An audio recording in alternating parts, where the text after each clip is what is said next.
Muchas gracias. Pues nada, voy a intentar compartir y ya me diréis si se ve o no se ve. ¿Se está viendo?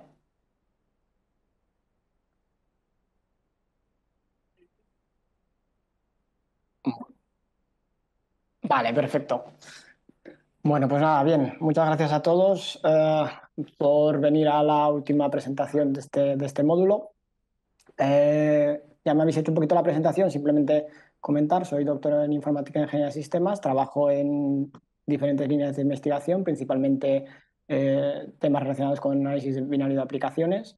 Y bueno, recientemente hemos lanzado un nuevo canal de comunicación para todo lo que hacemos relacionado con temas de seguridad software y de sistemas, que es tanto una página web como un canal de Telegram. Os lo dejo por ahí por si queréis apuntaros.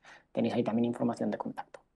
Bien, esta es un poco la estructura que voy a intentar seguir en esta presentación. Primero os contaré un poquito acerca de lo que va, ¿no? La presentación, probablemente dicha, que tiene un título así muy, muy bonito, pero bueno, en realidad pues va a tocar diferentes palos, ¿no?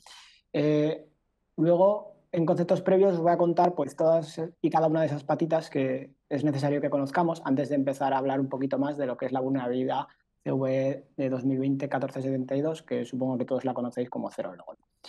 Hablaremos luego de algunas soluciones en contra, o sea, para solucionar este problema y luego ya acabaremos con las conclusiones. Bueno, bien, esta vulnerabilidad 2020-1472 fue publicada el 14 de septiembre de 2020. Como decía, imagino que la conoceréis más como Zero Logon, ¿verdad?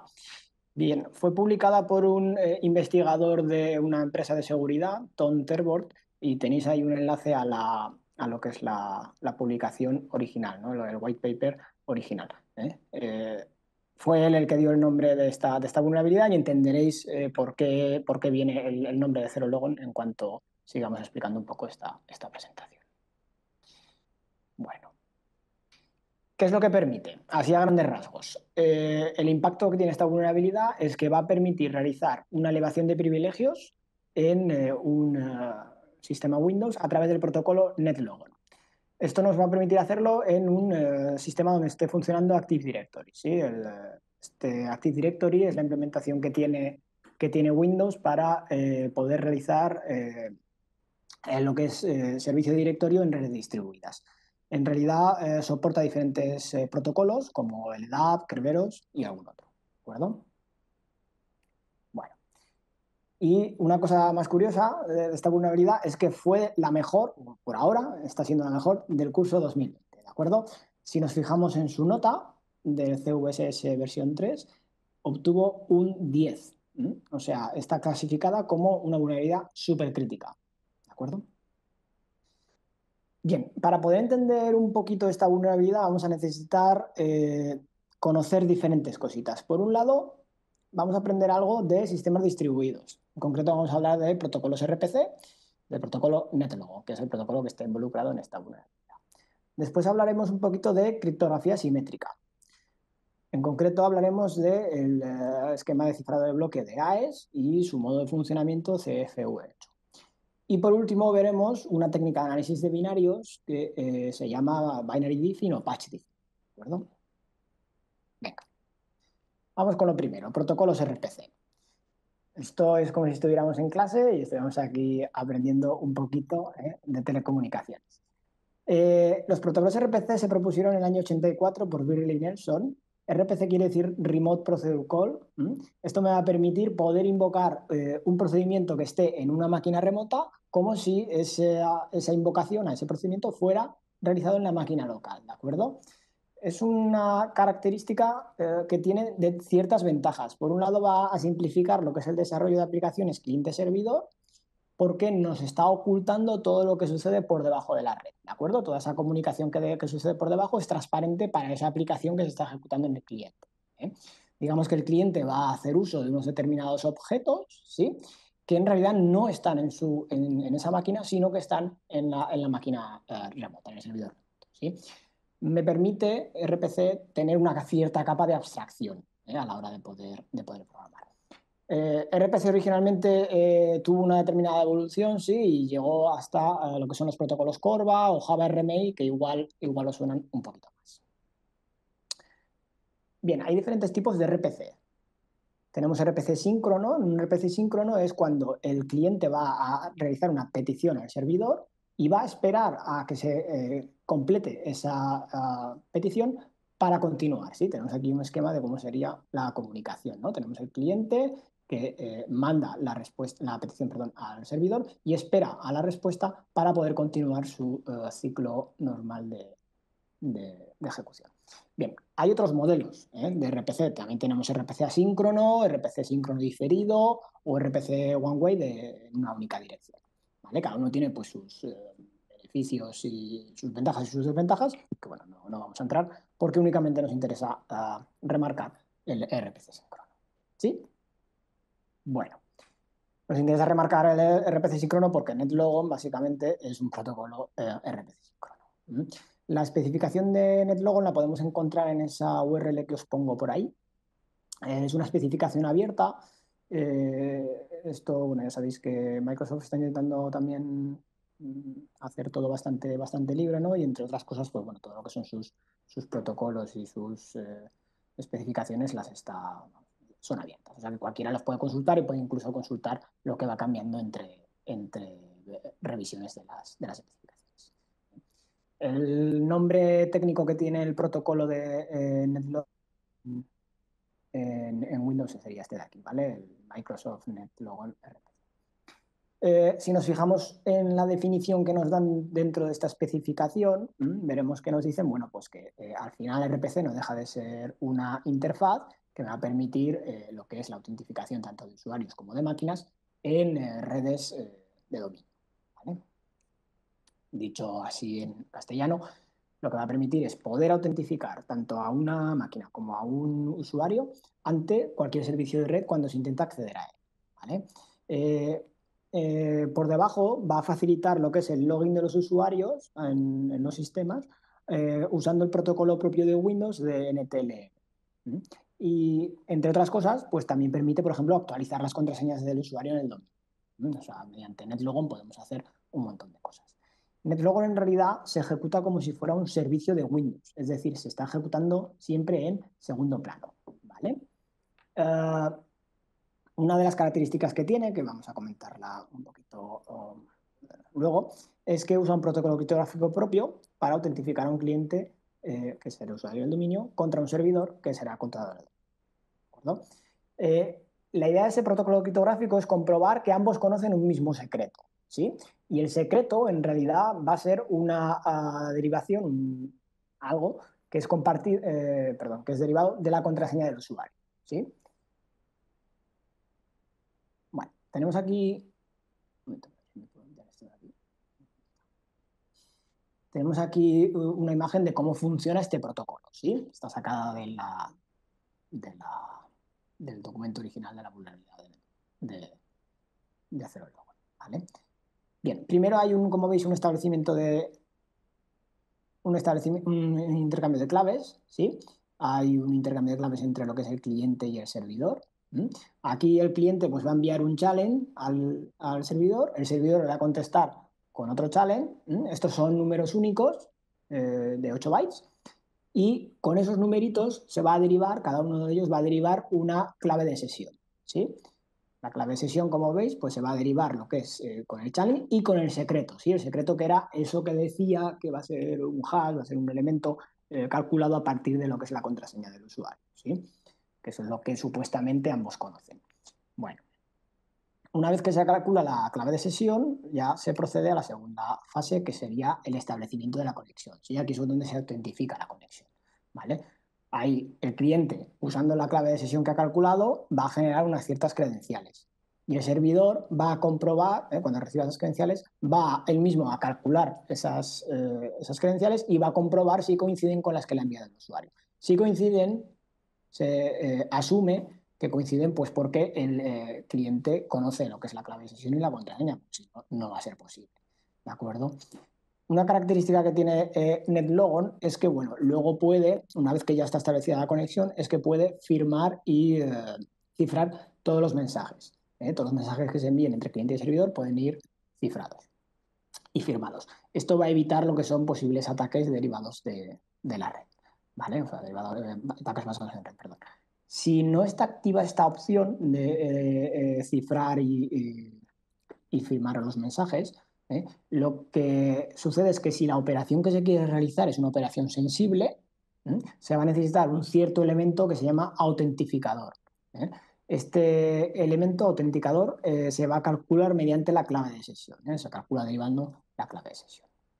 Bueno, y esto así, a grandes rasgos, es NetLogon. Bien, lo primero que nos tendría que sorprender un poco es una de las cosas que os he dicho antes, y es que NetLogon usa un algoritmo criptográfico propio, ¿no? Bueno, aquí esto ya conocéis, la primera regla de la criptografía, que como bien sabrá Alfonso que está por ahí, mm, si hacemos un algoritmo criptográfico, es muy probable que lo estemos haciendo mal. Porque para nosotros será prácticamente el mejor y seguramente irrompible, pero seguramente tendrá muchas vulnerabilidades o muchas debilidades que no estaremos viendo. Bueno, ¿por qué digo esto? Porque esta persona, Tom Terbort, la persona que descubrió la vulnerabilidad de Zero Logon, en realidad ya llevaba unos cuantos meses, más de un año, trabajando con este protocolo. En el año 2019 ya publicó una vulnerabilidad relacionada con NetLogon, donde comprobó que era posible que si podemos tener un ataque de tipo person in the middle o man in the middle, ¿vale? Se puede conseguir ser administrador local, ¿vale? Acceso de administrador local. Que bueno, obtuvo un notable alto con esta vulnerabilidad, o sea, no está mal, un 8,1, ¿vale? Este año, desde luego, ha mejorado bastante. Tenéis aquí una referencia a lo que es la vulnerabilidad de 2019, por si le queréis echar un vistazo. Esta persona, pues nada, pues continuó investigando un poco el protocolo y descubrió lo que le ha permitido llegar a publicar la vulnerabilidad de Zero Logon. ¿Vale? Bien, con esto ya tendríamos un poco explicado lo que es el concepto de NetLogon. Vamos a ver un poquito ahora qué es AES. ¿Sí? AES, acrónimo de Advanced Encryption Standard, es un algoritmo de criptografía asimétrica. Hace un cifrado por bloque, o sea, también se dice que es un esquema de cifrado por bloque, y fue desarrollado por dos personas, ¿no? Por dos belgas, durante una de las revisiones que se sacaron para la aceptación de nuevos estándares. ¿Vale? ¿Cómo funciona? Bueno, funciona mediante un tamaño de bloque de 128 bits y la clave puede ser variable en tres vertientes, o sea, 128, 192 o 250. Y luego funciona en base a rondas, ¿de acuerdo? Esto es como cuando vamos al pueblo, ¿verdad? Y vamos pidiendo rondas, pues lo mismo. 10, 12 o 14, dependiendo del tamaño de la clave. En función del tamaño de la clave, pues tenemos más rondas o menos rondas. Vamos a tener una entrada y una salida, ¿sí? Cada entrada va a ser siempre un bloque de 128 bits y lo mismo con la salida. O sea, se trabaja siempre con bloques de 128 bits. Y luego, dentro de cada ronda, va a haber diferentes etapas. O sea, va a haber determinadas operaciones que se van a ir realizando en cada una de esas rondas. ¿Sí? Para cada una de estas rondas, cada una de estas operaciones va a funcionar sobre una cosa que se conoce como matriz de estado, que van a ser esos 16 bytes puestos en forma matricial, ¿vale? Y sobre ellos se van trabajando. Os he puesto aquí un poco para que veáis lo que son las diferentes operaciones, ¿no? Tenemos el de resta, el de desplazamiento, el de mezcla y el de sumar la clave, hacer una operación de SOR con la clave de la ronda. Esas son las cuatro operaciones que en cada una de esas rondas pues van variando, ¿de acuerdo? Lo de la representación de matriz de estado es esto que veis aquí, ¿de acuerdo? La representación en forma matricial. Eso es lo que se conoce como el estado. Bueno, no voy a entrar tampoco mucho en cómo funcionáis por debajo porque no es relevante para lo que queremos enseñar aquí. Sí que me interesa que os quedéis con la idea de que estamos hablando de que es un cifrado por bloque, ¿de acuerdo?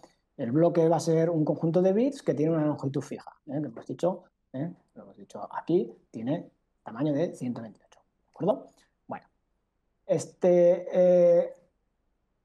el AES lo que va a hacer es también definir un modo de operación. El modo de operación define, si yo tengo un bloque que es más grande, ¿no? Porque estoy trabajando únicamente con 128 bits, pues cómo tengo que trabajar. ¿Qué operaciones tengo que hacer para cifrar o descifrar a todo aquello que sea mayor que el tamaño del bloque? ¿Vale?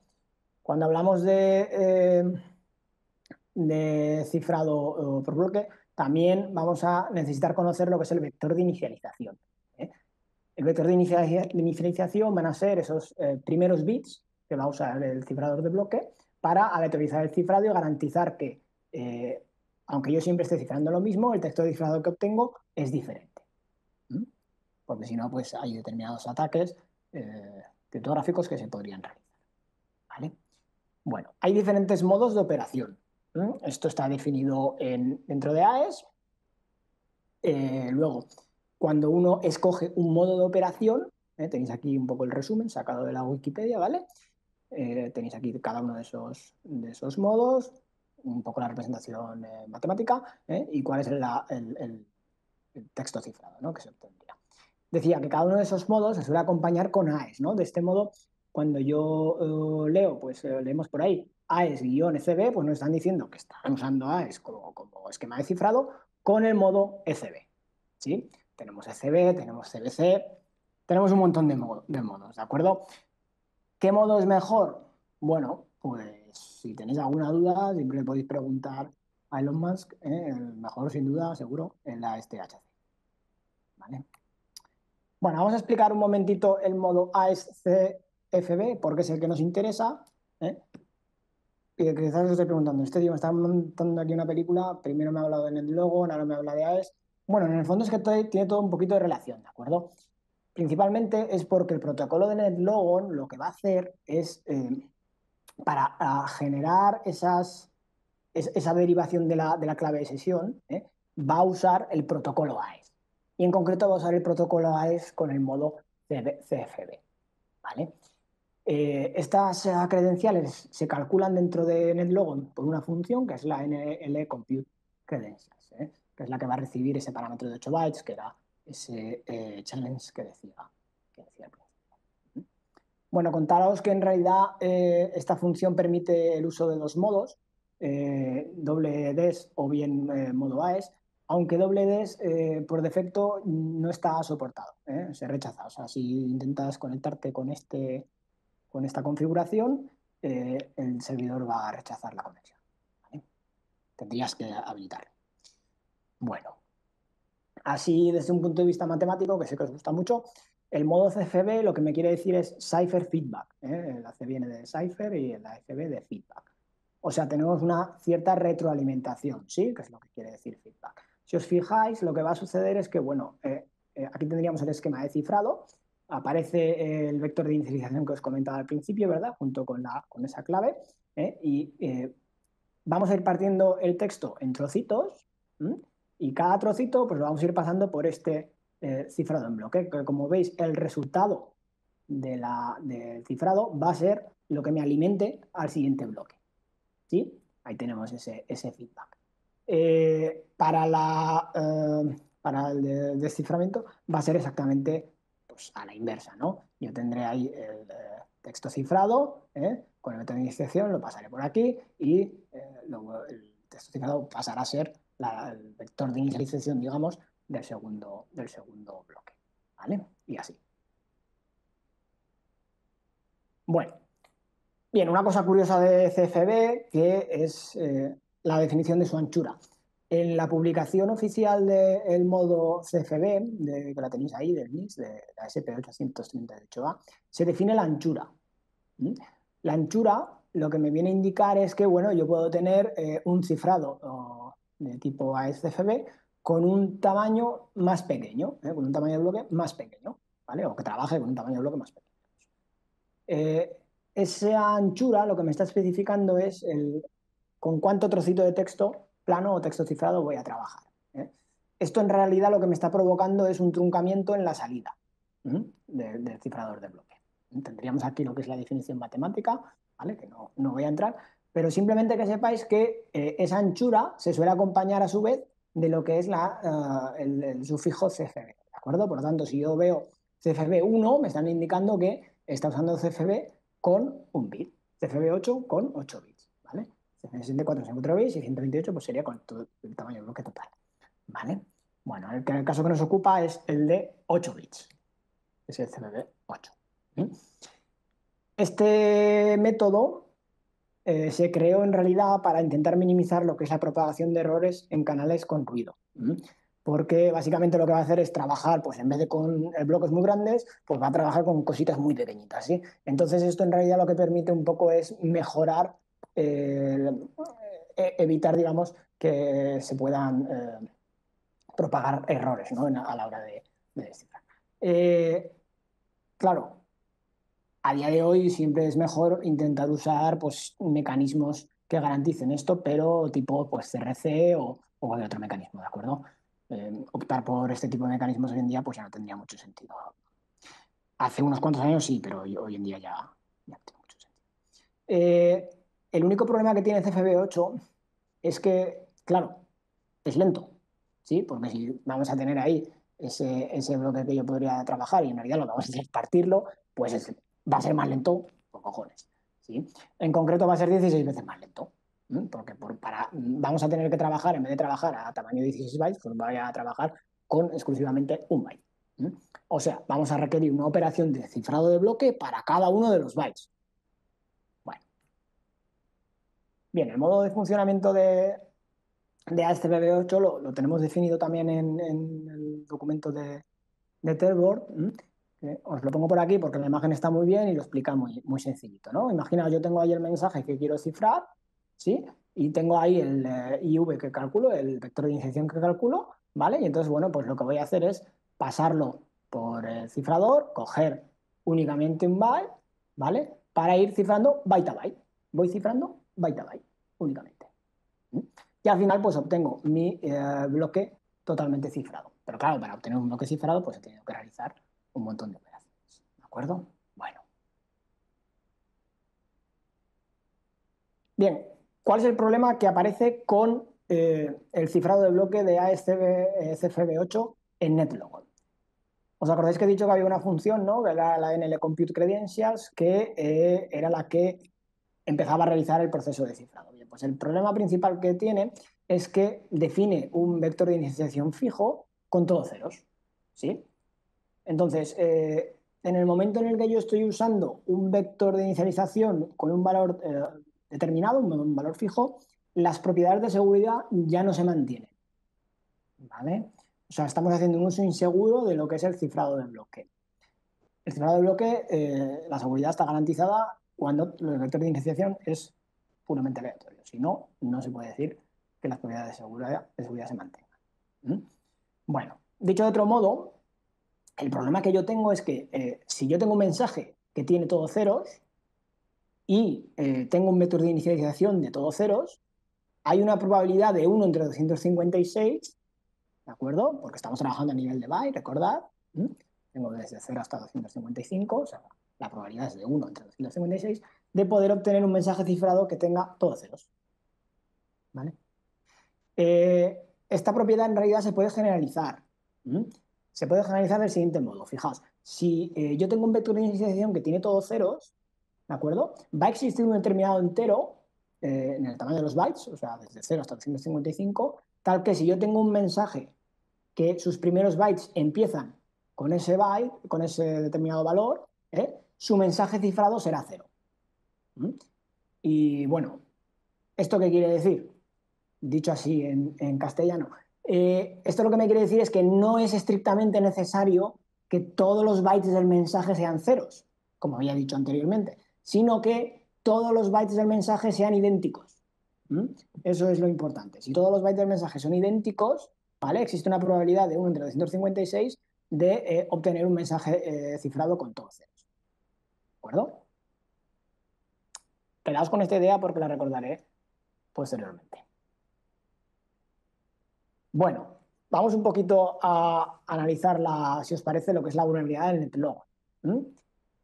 Habíamos dicho que teníamos ahí la función NL Compute Credentials, ¿sí? Esta función la va a llamar una función de la librería NetLogon, que es NTR Server Authenticate 3, que se va a llamar después del, perdón, se va a intentar autentificar al cliente después del handshake, ¿sí? Entonces, bueno, tenéis aquí lo que sería el desensamblado de la función, ¿sí? Por aquí, si os fijáis un poco en los mensajes de debug, que aparecen, que son los mensajes que se llevan al log. Está intentando coger las credenciales, ¿vale? Y luego comprobar pues la autentificación del usuario. ¿Sí? Aquí tenemos la impresión de que el usuario pues, se autentifica de manera incorrecta. ¿Sí? Bueno, con todo lo que hemos visto ahora respecto a la criptografía y al problema criptográfico de inicializar con los vectores, con un método de inicialización de todos ceros, claro, tened en cuenta que lo que usa para derivar la función, esos 8 bytes que recibe con parámetro, en realidad es el challenge. El challenge del cliente. O sea, el cliente tiene el control sobre qué le envía al servidor en ese challenge. ¿Sí? Si el cliente le pone todos ceros, hay una probabilidad de 1 entre 256 de que la clave de sesión vayan a ser todos ceros. ¿De acuerdo? Bueno, vamos a echar un vistazo a otras funciones dentro del log. Voy a intentar cambiar de pantalla. Vale. Si por lo que fuera no vierais, me avisáis, ¿de acuerdo? Venga, decía, vamos a echar un vistazo, pues vamos a intentar, por ejemplo, mirar la de NL Compute Credentials, que era una de las funciones que decía que me interesaba, ¿no? O que veíamos ahí cosas raras, ¿vale?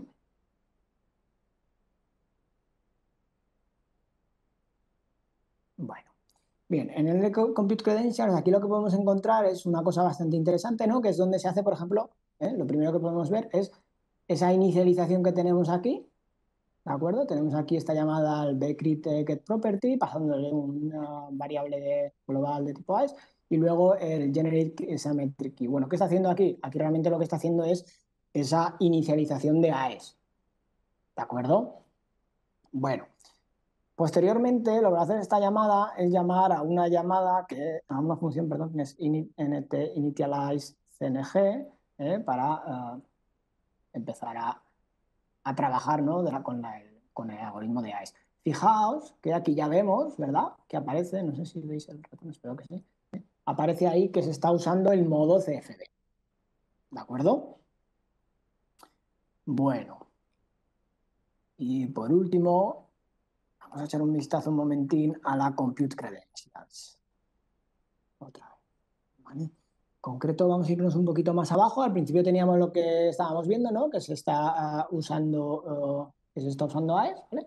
Y un poquito más abajo, bueno, pues aquí que podemos ver, aquí lo que tenemos es la llamada a bcrypt encrypt, que bueno, aquí no se ve mucho porque no funciona demasiado bien el tema de los parámetros con 64 bits aquí en Fibra. Pero bueno, esto que está pasándole aquí son los parámetros de la función, ¿vale? Dejadme que os muestre un momentín. Esto lo tengo aquí con imágenes, para que luego lo podáis hacer en casa. Decía, esto que estábamos viendo ahora, sí, que no se ve mucho. Si fuéramos al MGDN, veríamos que tenemos la llamada de bcrypt encrypt, donde se recibe lo que es PV y CVB, los vectores de inicialización, ¿vale? Un puntero al vector y el propio vector. Entonces, bueno, si viéramos esto con algún otro de compilador, como por ejemplo pues IDA, ahí nos aparecerían un poquito más bonitos lo que son los parámetros, y ya veríamos que se le está pasando efectivamente como vector de inicialización todos ceros. ¿De acuerdo? Bueno, vale. Con todo esto, ¿qué es lo que puede hacer un atacante? Bueno, pues un atacante puede hacer muchas cosas. En el momento en el que el cliente le envía un challenge con todos ceros, ¿sí? Hemos dicho que va a haber una probabilidad de 1 entre 256 de obtener una clave de sesión con todos ceros. Es decir, si yo hago 256 intentos, pues seguro que alguno acierto, ¿sí? Y esto me va a permitir, pues por ejemplo, tener acceso al dominio como cualquier usuario del dominio, hasta incluso suplantar la identidad del propio controlador. Puedo también cambiar la contraseña del controlador del dominio.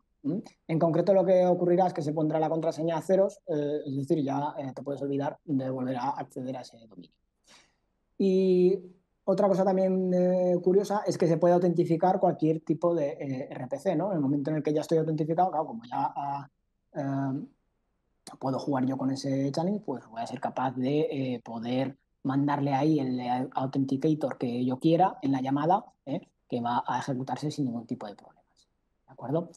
Es decir, puedo llegar a conseguir elevación de privilegios hasta ser el administrador del sistema. ¿Vale? Como veis, claro, con razón se llevó el 10, ¿no? Hacía un montón de cositas. O permite hacer, mejor dicho, un montón de cositas. Bueno, por comentaros, leyendo un poco por ahí las posibilidades de ataque de esta vulnerabilidad, un investigador sacó esta otra posible, este otro posible vector de ataque, ¿de acuerdo? Que es, además, se trata de combinar esta vulnerabilidad con otro par de vulnerabilidades para conseguir explotar el protocolo NTLM, que es el protocolo de las contraseñas de Windows. ¿Vale? Ya digo, requiere ciertas condiciones para la explotación, podéis leer más si os interesa en esa página web, pero bueno, en el caso en el que estas condiciones fueran posibles, combinando estas dos vulnerabilidades, se puede conseguir, por ejemplo, todas las contraseñas de los usuarios del dominio. El atacante podría ya tener acceso a todas las contraseñas del dominio. Y luego, pues bueno, intentar realizar ataques de fuerza bruta para intentar averiguar cuáles son esas contraseñas, porque estarán hackeadas. Bueno. Bien, pues vamos ya a explicar lo que es la última parte, ¿no? De así más técnica. Hemos visto qué es NetLogon, hemos analizado un poquito sus funciones con Hydra. Vamos a ver ahora ya la última parte, que sería el tema de analizar binarios, de comparar binarios, perdón, lo que se conoce como binary diffing o también llamado patch diffing. Esto lo que consiste es simplemente en comparar, ¿sí? Es como cuando tú haces un diff, ¿no? Con el diff, para ver los cambios que hay entre un fichero y otro. Pues lo mismo, pero llevado a binarios. ¿Esto dónde se aplica? Esto normalmente se va a aplicar cuando yo tenga un determinado software que es vulnerable y se publica un parche para ese software. ¿Qué es lo que voy a hacer entonces? Pues voy a comparar ese binario que ha sido parcheado con el binario que tenía antes sin parchear. Esto se usa para detección de vulnerabilidades bastante. De hecho, tenéis ahí un enlace a la gente de Google, pues, que explica cómo usan ellos Binary Diffing para poder detectar vulnerabilidades. ¿De acuerdo? Se esperan a que, bueno, cuando publican un parche, pues lo que hacen es comprobar a ver qué es lo que ha cambiado y a partir de ahí derivar, ¿no? De cuál era la vulnerabilidad, cómo se podía explotar, etc, etc. Bueno, bien. Para aplicar Binary Diffing tenemos diferentes herramientas, ¿de acuerdo? Podemos usar IDAPRO y Diáfora, desarrollado por el compañero Sean. Lógicamente para esto necesitamos tener dinero, ¿no? Porque IDAPRO ya sabéis pues, que tiene un cierto coste. Otra alternativa sería usar IDAPRO y BinDiff. BinDiff es una herramienta que te permite comparar binarios. Es de la empresa Synamics, que bueno, la compró Google hace cosa de unos años. Diáfora, que no he dicho, es un plugin sobre ella. Y luego tenemos la versión académica para gente que es pobre, que sería usar Hydra con BinExport con BinDiff. Vamos a combinar las tres herramientas gratuitas, ¿vale? Para obtener el mismo comportamiento. Bueno, os pongo por aquí los enlaces si tenéis un poco si queréis un poco cotillear las herramientas. Bueno, os pongo un poco también cómo se configura porque es un poco como, bueno, hay que hacer alguna cosilla, ¿vale? No es nada del otro mundo, simplemente tenemos que compilar BinExport con Gradle y a la hora de ejecutar Hydra, añadir la extensión de BinExport. Esto nos habilitará en Hydra la posibilidad de poder exportar un análisis que tengamos realizado sobre un binario a un formato que reconozca BinDiff, que será la herramienta que vamos a usar para obtener esa diferencia entre los binarios. ¿Vale? Bueno, ¿cuáles serían los pasos para el análisis? ¿Cómo funcionan las cosas? Pensaba hacerlo así a mano, pero como voy un poco justo, os lo cuento, y os enseño simplemente el resultado y ya está. Una vez que yo tengo los ficheros binarios, tendremos que analizarlos con Hydra. Bueno, os ponía por aquí, claro, que ya sabéis cómo funciona el Windows Update. Es un poco raro, quiero decir, aunque tú tengas una versión de hace 2 años, una máquina virtual que no se ha actualizado en 2 años y quieras actualizarte el último Windows Update, no te va a dejar. Tienes que ir pasando progresivamente por ciertos updates de antes. ¿Vale? Así que nada, echarle ahí unos cuantos días para poder actualizar tranquilamente la máquina virtual y ya está. Una vez que ya tenemos los binarios, los cargaremos en el IDA, ¿vale? Perdón, en el Hydra. El Hydra tiene un pequeño problema y es que no es tan automático como el IDA. Cuando estamos analizando, por ejemplo, binarios de Windows, donde tenemos accesible el PDF. Entonces, en el caso de Hydra, lo tenían por aquí abierto, cuando cargamos, o sea, lo primero sería cargar el binario dentro de Hydra, ¿de acuerdo? Y luego, pues bueno, tendríamos nosotros que descargar a mano, digamos, a mano bueno, desde aquí, ¿no? Le daríamos aquí, le daríamos aquí y aquí que ya lo tengo descargado, ¿vale? Perdón. A ver si me...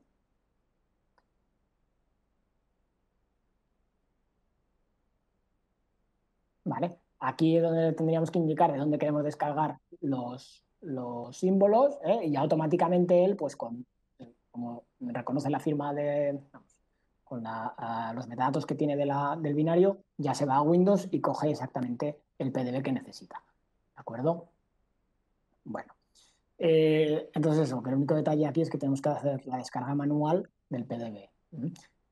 Conviene no analizar antes o sea, no dejar que Hydra analice el fichero antes de descargar el PDF y de cargarlo, porque si no podemos tener ahí alguna inconsistencia. Bueno, una vez que tengamos el PDF descargado, ya podemos analizar el fichero con Hydra y acordaos de guardar la base de datos que se genera con Hydra. ¿De acuerdo? Eso sería el paso de análisis con Hydra y una vez que ya lo tenemos, simplemente hay que exportar con el bin export, como os decía. Cuando lo hemos instalado en Hydra, esto nos habilita aquí el tener la opción de en exportación, tenemos aquí la opción de Binary Export for BinDiff, y eso será lo que me crea pues, el fichero que va a necesitar posteriormente BinDiff.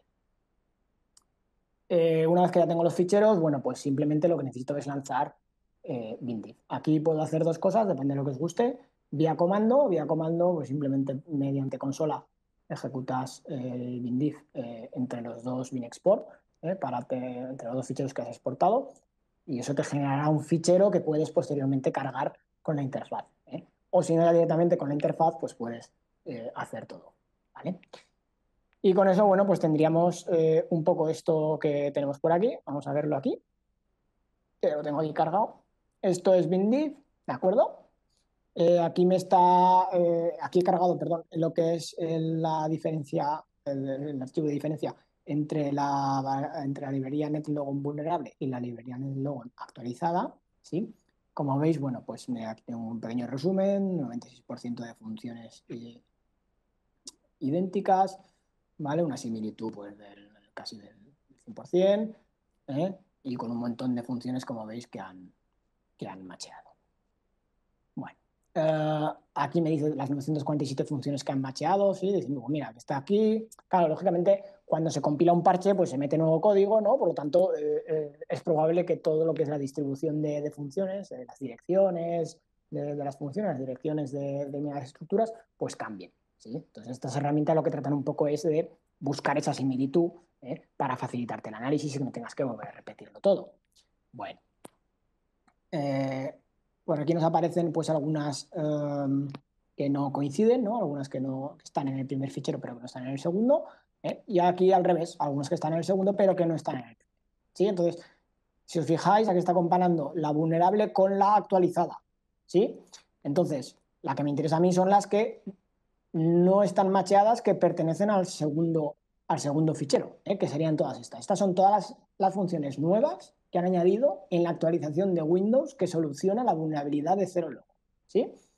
Entonces, bueno, aquí nosotros podríamos analizar, pues, cuáles son esas cosas que han añadido nuevas, ¿no? Podríamos ir aquí haciendo palos de ciego, digamos, simplemente mirando aquí las funciones, ¿vale? O podríamos ir a través de la net, de la función esta de Net Server Authenticate 3 que os decía antes, ¿sí?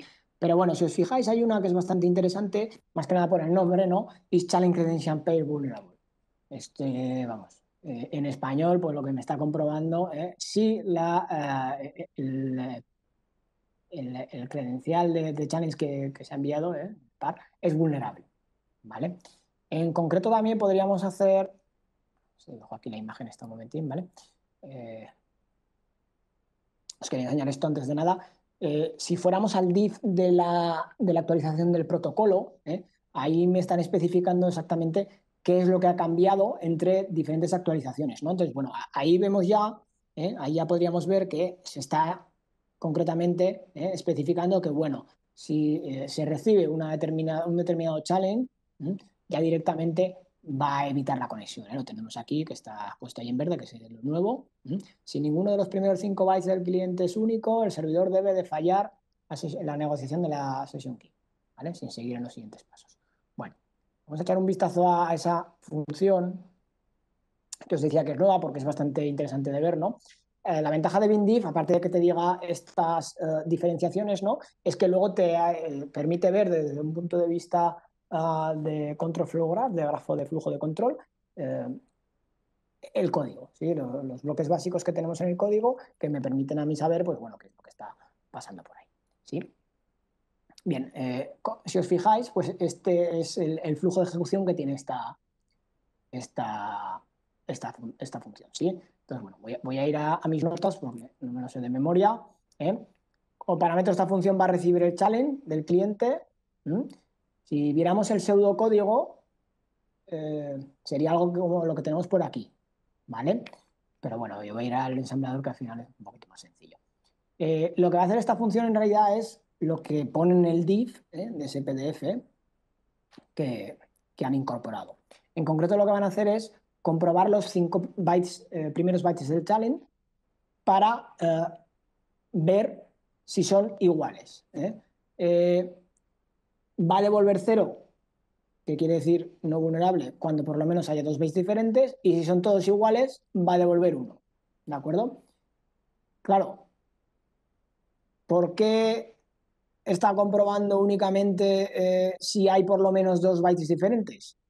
Pues por la propiedad que decíamos antes, ¿de acuerdo? Entonces lo que están intentando comprobar es eh, que no se cumpla la propiedad que veíamos de que haya 5 bytes que sean iguales, ¿de acuerdo? Porque si no, claro, hay una probabilidad de 1 entre 256 de que se genere un mensaje cifrado con todos ceros, ¿de acuerdo? Entonces, bueno, aquí lo que tenemos es que está cargando, está como parámetro, va a recibir en RCX, si no recuerdo mal, el vector, el puntero, perdón, a donde está el challenge. Entonces, si os dais cuenta, bueno, lo que va haciendo es comprobar si comparar, está haciendo las comparaciones. ¿No? Aquí tenemos un bucle, ¿vale? Estoy haciendo aquí las comprobaciones de si ese byte que ha leído es igual al byte, al primer byte, ¿vale? Entonces va comparando con el primer byte y si llega alguno que es igual, o sea, que es distinto, pues entonces ya devuelve el, el 1, perdón, el 0, indicando que no es vulnerable, y si son todos iguales, va a devolver un 1, indicando que, que ese challenge es vulnerable. ¿Vale? Tenéis aquí, como decía, el pseudocódigo sacado con Hydra, que es un poquito más entendible, pero bueno, eso. Vale. Bien, os decía la otra función, porque la otra función es donde han añadido la llamada a esta nueva función, ¿sí? Entonces, si la buscamos por aquí, eh,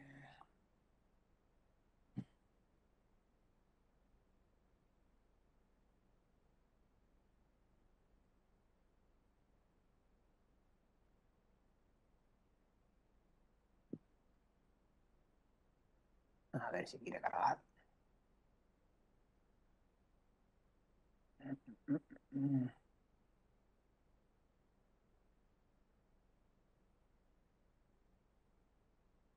Ay, mierda. Quiero hacer.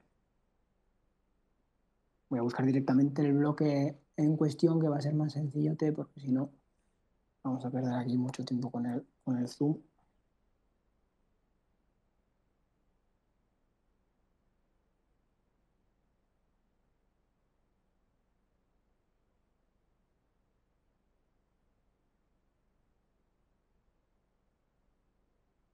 Joder, no tengo aquí el ratón.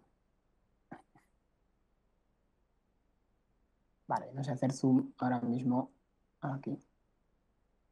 No, es que esto no me hace zoom. Ah, claro, con la pantalla más grande, oye, os lo enseño aquí, que si no, es que con la pantalla más grande sale más bonito, pero claro, con la pantalla del portátil no se ve nada. Eh, la llamada al net, a la NLA Challenge Credential Pair Vulnerable, se produce justo aquí. Esta sería la parte de la derecha, que es ese árbol que yo tenía, ese grafo que yo tenía a la derecha, que estaba intentando ahí hacer zoom, pero que no he podido. Y en la parte izquierda tengo el original, ¿sí? El no actualizado. Entonces, os fijáis lo que se ha añadido este bloque de aquí, ¿sí? Es lo que está añadido aquí, ¿verdad? Que es donde se está haciendo esa llamada al Challenge Credential Pair Vulnerable. Ahí es donde se llama a esta función, y se lleva el flujo de ejecución pues, a otro sitio, digamos al final, para acabar la ejecución, o continúa la ejecución normal, en función del resultado de ese valor que devuelve. ¿Sí? Que si os fijáis, pues bueno, tenemos ahí ese test AL que me deja el resultado en AX, como todas las funciones, en AX, y ya tenemos el salto condicional después. Bueno, bien, ¿cuáles serían las soluciones? Pues a ver, no hay mucha solución más allá de actualizar, ¿de acuerdo? Deberíais de actualizar. No, lo voy a repetir otra vez porque no queda claro, hay que actualizar, ¿de acuerdo?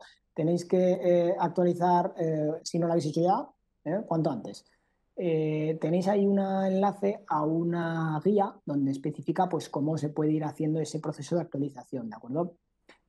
Una cosa importante es que no han solucionado el problema, en la actualización, no han solucionado el problema de que se inicialice el vector de inicialización con ceros. ¿Mm? En principio, a ver, no es tan grave, ¿no? Porque al final lo que están haciendo es comprobar si el par que te viene es vulnerable. Hubiera estado bien que lo hubieran cambiado también, pero bueno, pues no pasa nada. ¿Mm? Eh, hay un tutorial acerca de cambios que podéis aplicar para administradores de Microsoft, que os recomendaría que echáis un vistazo, porque bueno, una de las cosas que recomiendan es activar de manera, de manera temporal el modo de enforcement de controlador de dominio.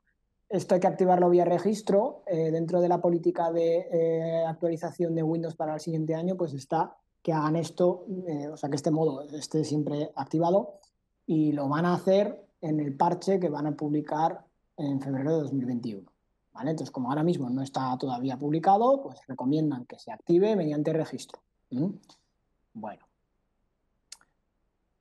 sobre si podemos detectar o no si nuestro sistema es vulnerable, que yo creo que es algo bastante interesante para la audiencia, os pongo aquí pues determinados enlaces, ¿no? Donde os ponen pues programas que podéis probar en vuestros sistemas para comprobar si sois vulnerables o no sois vulnerables, ¿vale? Así como pues son diferentes artefactos, ¿no? Bien a través de los eventos de Windows, o bien incluso a través de reglas Yara o de Suricata. Tenéis aquí un poquito todo. En alguno de estos enlaces, si no recuerdo mal, creo que era en el último, tenéis reglas de Snort para la detección también de tráfico que está intentando explotar esta vulnerabilidad. Bueno, pues oye, esto del online al final ha ido en tiempo. Algunos mensajes que me gustaría que se os quedaran claros, ¿no? De esta charla. Bueno, en la medida de lo posible, cuando uno trabaja con criptografía, hay que intentar evitar implementar nuestro propio algoritmo criptográfico. Si te gusta mucho y al final quieres hacerlo, perfecto, pero entonces te recomendaría que lo liberaras. O sea, cualquier algoritmo criptográfico que desarrollemos sería conveniente que estuviera de libre acceso a la comunidad. Porque normalmente lo que va a ocurrir es que la comunidad va a ser gente de la comunidad aquellos que van a visualizar errores que tú eres incapaz de ver. ¿De acuerdo? Independientemente, cuando vamos a usar algún algoritmo criptográfico, tenemos que saber muy bien qué es lo que vamos a usar. Esto se ve todos los días, el uso de algoritmos criptográficos de manera errónea. Bien porque se usan combinaciones, como por ejemplo esto que acabamos de ver de AES de manera incorrecta, bien porque se usan combinaciones que no deberían de usarse, especialmente con AES, porque bueno, pues, debilitan lo que es el propio algoritmo criptográfico. Entonces, bueno, conviene tener ciertos conocimientos criptográficos o delegar en personas que tengan conocimientos criptográficos para realizar ese estudio acerca de si está bien o no está bien lo que queremos usar. ¿De acuerdo? Bueno, otra cosa también es, claro, el uso de estándares, ¿no? Cuanto más contrastados estén, pues mejor. ¿Mm? Porque menos probabilidad va a haber de posibles fallos inesperados. ¿Mm? Y bueno, la última conclusión que deberíamos de hacer siempre con un sistema operativo, y principalmente también si estamos en Windows, es actualizarlo. Actualizarlo en el momento, vamos, ya sabéis, los parches que publican los martes, ¿no? La gente de Microsoft, bueno, pues el martes sí que publican ahí en horario americano, pues nada, a la hora estamos ya descargando y actualizando, ¿vale? Cuanto antes mejor, porque si no, al final lo que sucede es que nuestro sistema operativo pues queda expuesto. Bien, os dejo por aquí también algunas referencias de interés. Tenéis el enlace a lo que es el paper la white report de Terborg, de la vulnerabilidad de Zero Logon, junto con una prueba de concepto original, que bueno, pues es un script de Python, tú le pasas ahí una IP y él te dice si tu servidor es vulnerable o no a Zero Logon. Tenéis por aquí también la descripción de las vulnerabilidades por los CERTs, así como el Security Advisory que sacó el de la Unión Europea. Y bueno, por último os pongo por aquí, por si tenéis curiosidad o queréis jugar un poco, algunas referencias a gente que ha publicado pruebas de concepto de esta vulnerabilidad. ¿Vale? Código para poder probar si, o sea, qué podemos hacer, qué tipo de cosas podemos conseguir cuando tenemos un sistema vulnerable. Sí, tenemos esta por aquí también, que se me había olvidado, micropatch. Esta gente bueno, esta gente propuso antes del parche de Microsoft, pues un microparche, ¿no? O sea, una codificación en caliente con código ensamblador para evitar la vulnerabilidad. Que básicamente hacían un poquito lo mismo, miraban que no fueran todos los bytes iguales del challenge, eh, aunque solamente se fijaban, si no recuerdo mal, únicamente se fijaban en que no fueran todos ceros. ¿Vale? Nada, que sepáis eso, que hay gente que también trabaja en esto desde el punto de vista ensamblador, ¿no? Te proporciona soluciones de muy bajo nivel. Y nada, esto era todo. Muchas gracias por vuestra atención. Espero que se haya entendido y gracias también al CCNCER por volver a contar conmigo en estas jornadas y una pena no poder estar ahí y poder disfrutar de la presencia de todos.